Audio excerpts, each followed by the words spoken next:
Hi, it's David. Welcome to your weekly sidekick. Every week we share one reflection from the Bright Eye frontline to help you build smarter and move faster as a founder. Let's dive into this week's reflection. I've been reading a new Udemy report on how workers across the US, UK, India, and Brazil are preparing for AI. This is a really interesting report that was published 2.5 weeks ago. I'll put the link in the show notes. And there is a pattern in the data that I think founders in Europe should pay close attention to. We often talk about AI skills as if the problem is purely technical. People don't know how to use the tools, or they don't have the right training.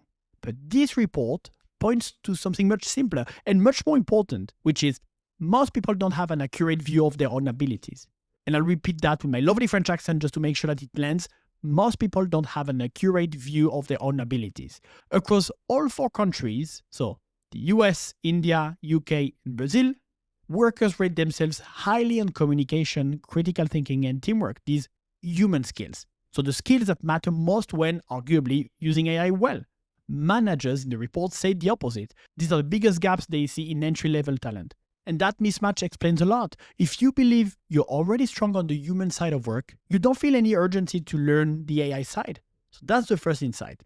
The second thing that stands out, what I would call is the comfort effect. The countries with the best access to AI training, arguably the US and the UK in this case, are the ones that are doing the least with it, right? That are the least prepared. In the UK, 55% of workers have done no AI training at all. 55%, it's massive.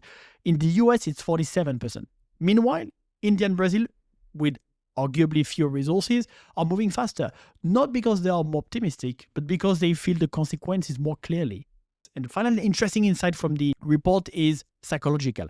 In the UK, workers are almost twice as worried about AI affecting the wider economy as they are about their own job security. The US shows a similar pattern, interestingly. So people expect disruption, just not for them, essentially. So put these 3 together, so miscalibration, comfort, and personal immunity, and you get a simple but uncomfortable idea. The biggest barrier to AI readiness isn't capability, it's belief, it's human adaptability. As a founder, if you want to drive the AI adoption within your team, you can't rely on optional courses or assume that curiosity will drive adoption, because most people won't act until the problem feels personal.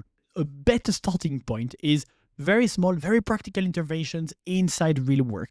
Short challenges, shared examples, light incentives, and fast cycles where most people can test AI on something they already do each day in their flow of work. These simple steps work because they cut through the psychology, not just the skill gap.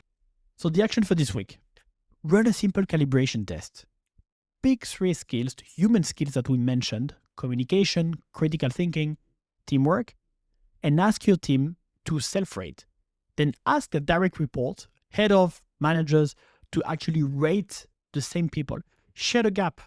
The delta is often enough to trigger the motivation that training alone never will. That's it for this week's Sidekick, and thanks for tuning in. If you've got thoughts, feedback, questions, I'd love to hear them. Please feel free to reach out at dg@brighteyevc.com, and I'll see you next week.